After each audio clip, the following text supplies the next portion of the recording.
Okay, let's get some sockets replaced. Our first patient is AM5, a good outline. Looks like the socket is, I think this was a drop, the CPU drop. Now this is for the customer that is getting two boards in the price of one. And yeah, that looks, you can see that gash in the center as well. It looks like it was a CPU drop, and maybe someone tried to correct the pins and they broke off. Well, we see the alignment, right? So we're going to check the alignment after the procedure, and we're going to see the updated procedure. So this is two boards in the price of one, because our previous one that I did for this customer, if I remember correctly, I removed the socket, and after I removed the socket, I noticed that there was no outline. So I didn't outline it, which means I couldn't replace it, and the socket just fell off when the customer tried to remove the protective cap. So I said, okay, let's do two for the price of one. And you can see how it started, right? It's being held in two spots, supported in 8 spots, but you see that the board is starting to warp a little.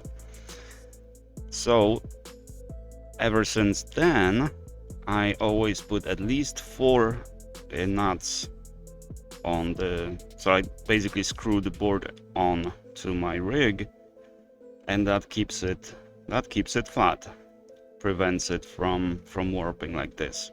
So I just put the washer and the nut, and that holds the board very nicely.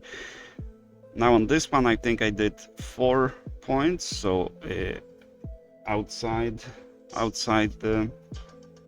Now in other boards, I use even up to 5 points where I screw it on. It kind of depends on how big the holes in the board are. And the different procedure now is, or the difference is that now I put some flux before I remove the socket. So technically, I never used to use flux for this stage, and there are pros and cons to this, to doing this. So with AM5 sockets, it's actually, yeah, sure, it's a lot easier, because then once you put a flux, it allows you to just tap on the socket from the side, and the socket just floats, right? And then you know that, okay, it's safe to pull now. If you don't use flux, the solder is not liquid, it's plastic. So you can't really tap on the socket to see if it's loose. That's why I just lift it, right? I just lift one corner and I know whether it's ready to be removed or not. But with this, you know, it just floats away. You can just tap it, and you know, and you see the nice. You don't even have to put more solder before wicking, and or more flux before wicking. And I do put more solder before wicking, but that also, I don't think I need to do that, so I'll check it out in the next session. But as I said, there are pros and cons to that, and we'll see on board number 4 what the downsides of it are.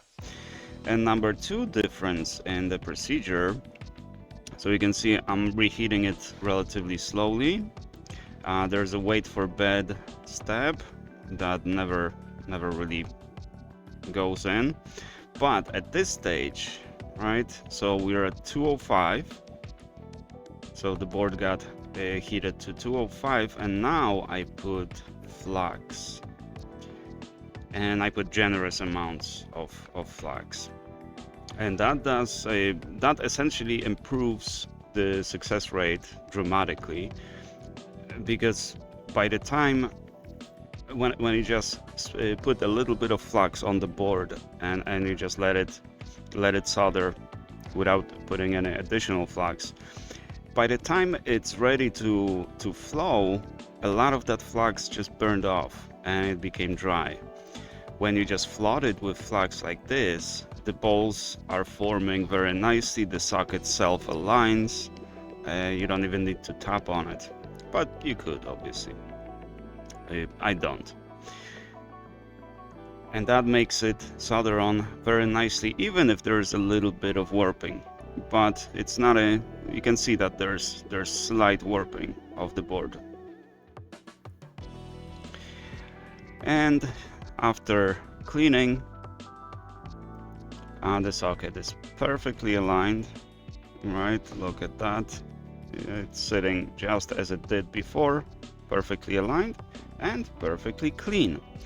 Now that also, if you put that fresh flux when it's hot, that prevents the old flux from turning into a rock that is very difficult to clean.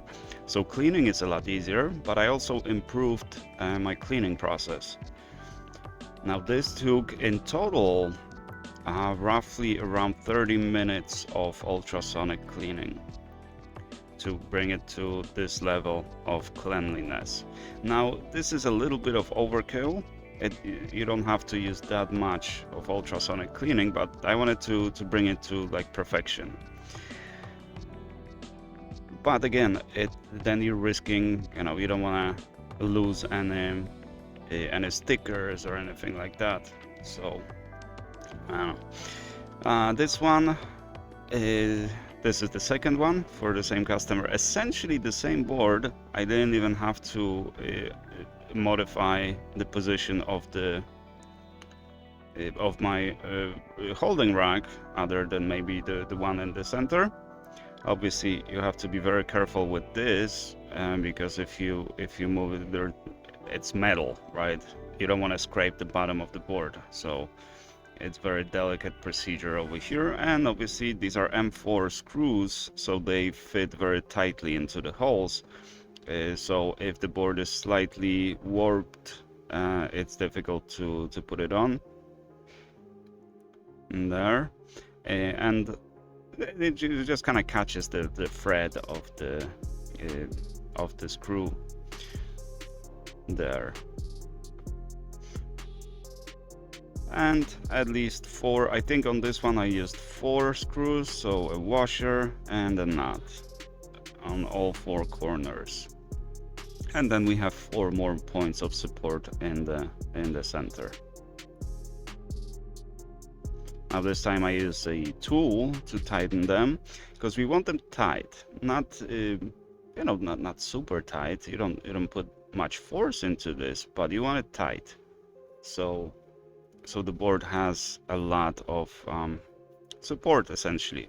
That prevents it from warping. And I was thinking that some of that 20% failure rate that I had was probably related to boards essentially warping like that, and probably causing the PCH chip to just crack solder, or just detaching from the board.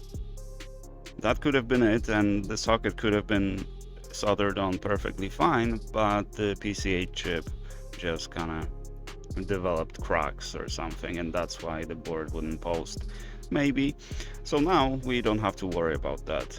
The PCH stays flat, and the entire board stays flat, and the only tiny bit of warping is around the area we're heating.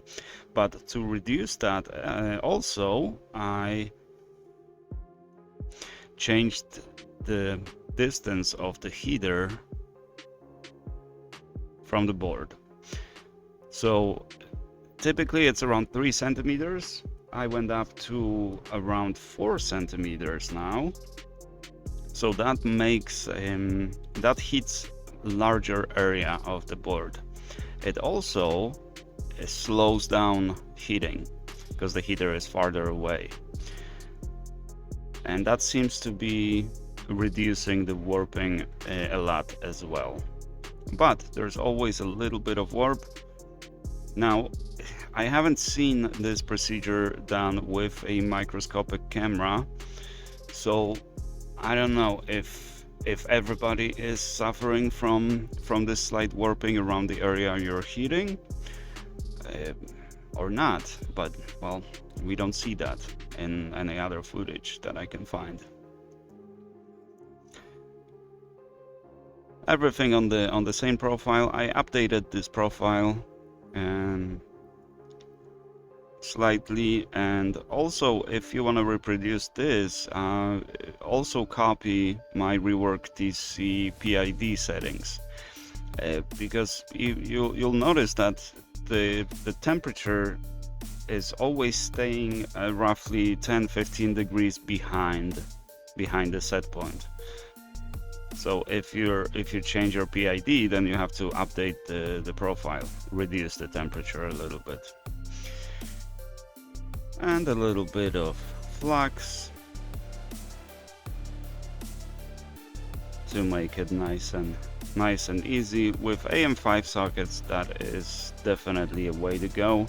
I would recommend putting flux on because you're gonna clean it anyway, and at least you don't have to be guessing whether the solder is soft enough so you can pull the socket without pulling it at pots. And just tap on it from the side, and if it's floating, it's ready to come off. And yeah, you can see how it's floating nicely, right? You can't do that without flux, no matter how hot you're gonna get the board. And we have nice little ball array on the board. And I could probably just start wicking right away, but I put a little bit of solder. It's a little difficult because my tip is done. It doesn't want to hold the solder, so the solder is kind of splattering all over the place. Then alignment and reheat. So over here, there, and a little flux. The socket dropped at pretty low temperatures, and again, perfect alignment. This one, you can see slight discolorations at the bottom, right? So this one, I didn't want to over clean, because it's really not that necessary. So it's not the same level of cleanliness as the previous one, but also we didn't risk any damage to the board through ultrasonic cleaning. So this is like 10 minutes less in ultrasonic cleaner. And if this was, if you were doing the inspection, right, there's slight discoloration on some of the pins, right? This could be mitigated with the brush, but then you're risking bending the pins, and then you have to do it again. But this would perfectly pass RMA, because none of the pins are damaged, and slight discoloration like this, it's normal. And the third one, this is also AM5, so we have 3 AM5s, and also this one's double PCH. And also the caps are only on the left, which makes it easy. Now, it came with this little cable, and unfortunately, if you're watching, if this is your board, email me, because I don't remember which order it was, but I did not replace that cable, so it's still on my desk. The board is already on the way back to you, but I just noticed like a day after I shipped it that I didn't replace the cable. So just reach out to me, I'll just put it in the envelope and ship it to you. And sorry about that, but yeah, typically when you send the board disassembled and there is some additional disassembly, well, that's the risk. And especially since it's very unusual for the cables to be left on the board, so I'm not used to that, so that's why I forgot about it. And I had a feeling when I was reassembling it, I had a feeling like I forgot something, and I was thinking, was it the battery? But usually I just remove the battery and I stick it onto the box, inside the box with the packing tape. And that's probably what I did with this one, or maybe this one came without the battery. But yeah, because it's very unusual for the wires to be left on the board, I just plainly forgot. But no worries, you'll get it back. That's not a big issue. Alright, this one is held in 4 points. Let's heat it up on the standard profile.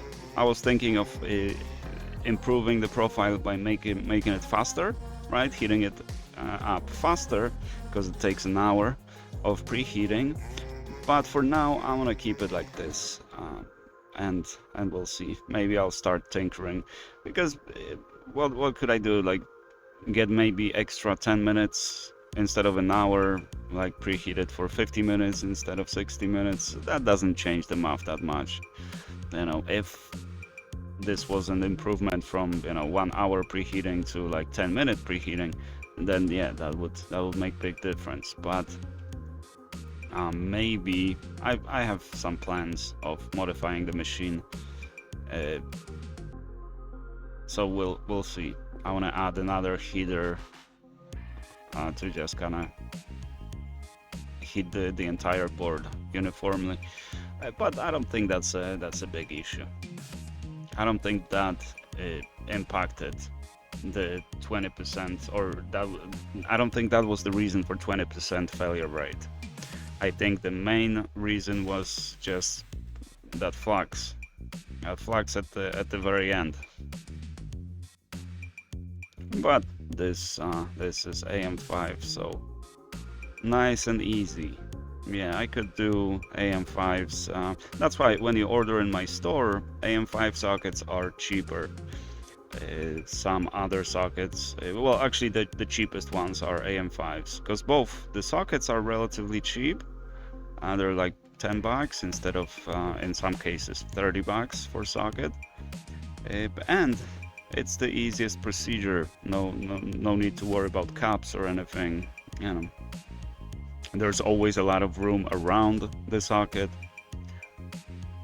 because that's kind of how AMD works for some reason. And again, this one sat very nicely. I guess I don't know if I took the microscopic image of it. Nope, I didn't. I guess I forgot. But it's clean, it's aligned, it should work, in my opinion.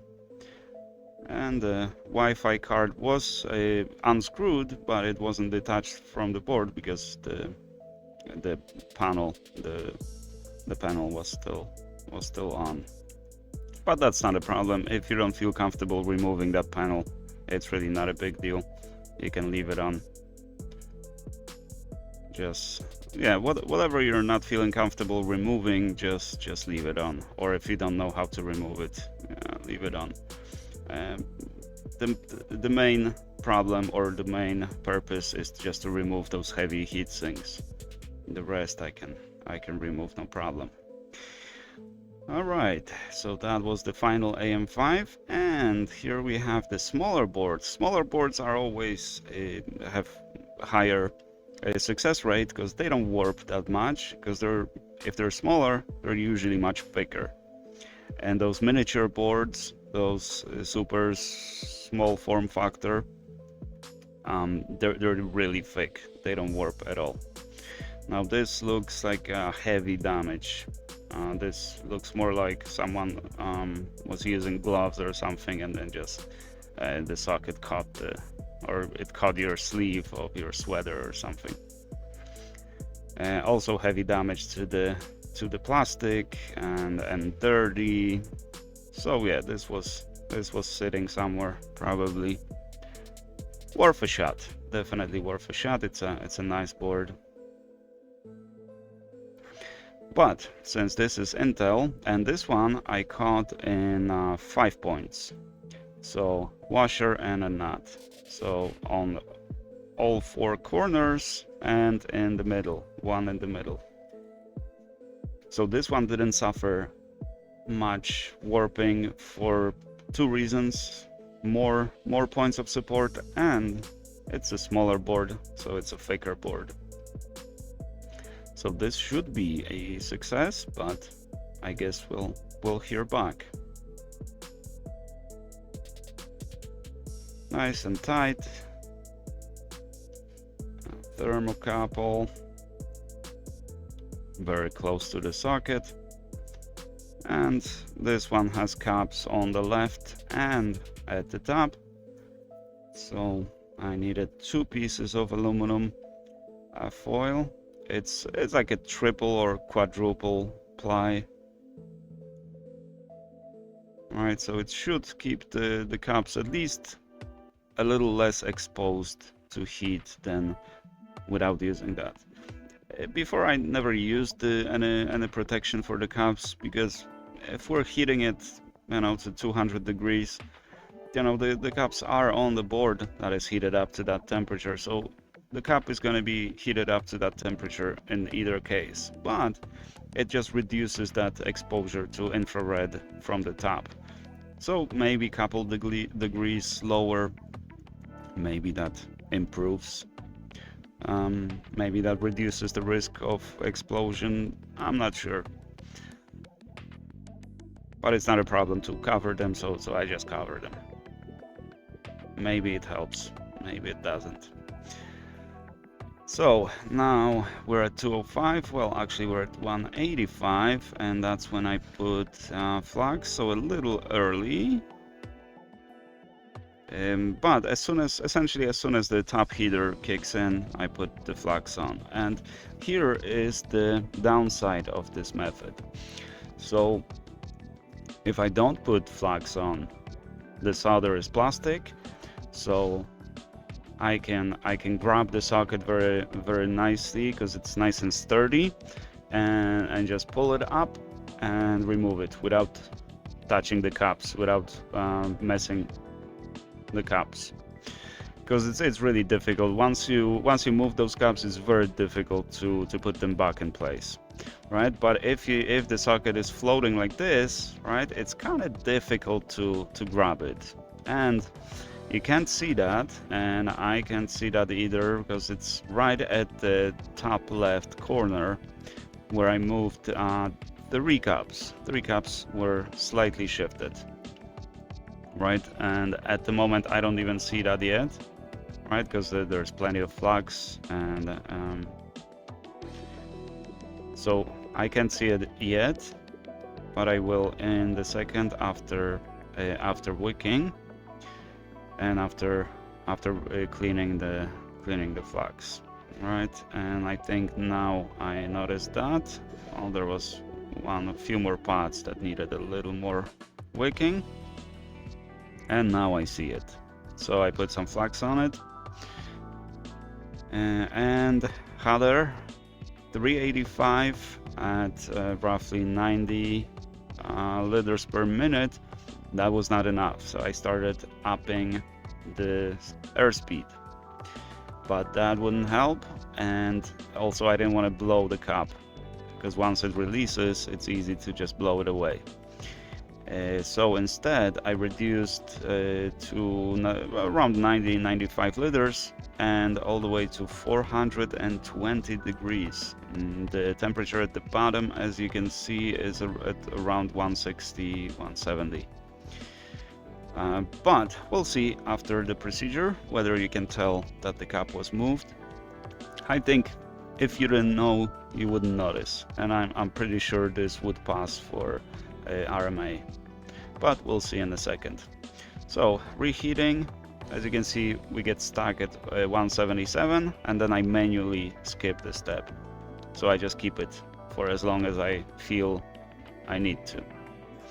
And here we have the cap. So at the top you see that one cap is slightly imperfect, right?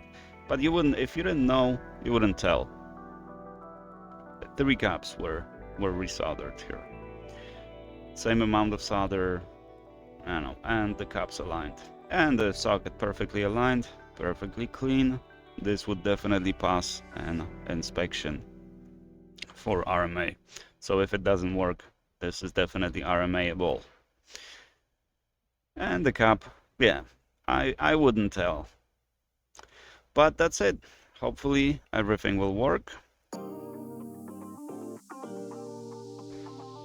Thank you guys very much for watching. I do appreciate you. If you need your socket replaced, you know where to find me. I think my success rate will go all the way to 100% socket wise. right? Because the board, sometimes people don't know whether the board worked before or not.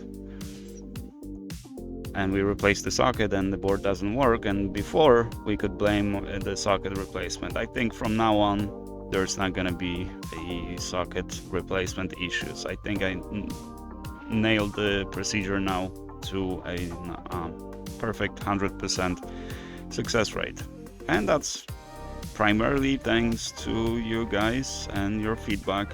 On every video I get a little bit of feedback, and I get feedback from other shops and pointers, and obviously, you know, plenty of hardware and tips from Tony. So that's why I'm improving. So thank you guys very much for that. Thank you very much for watching, and I shall see you guys in the next one.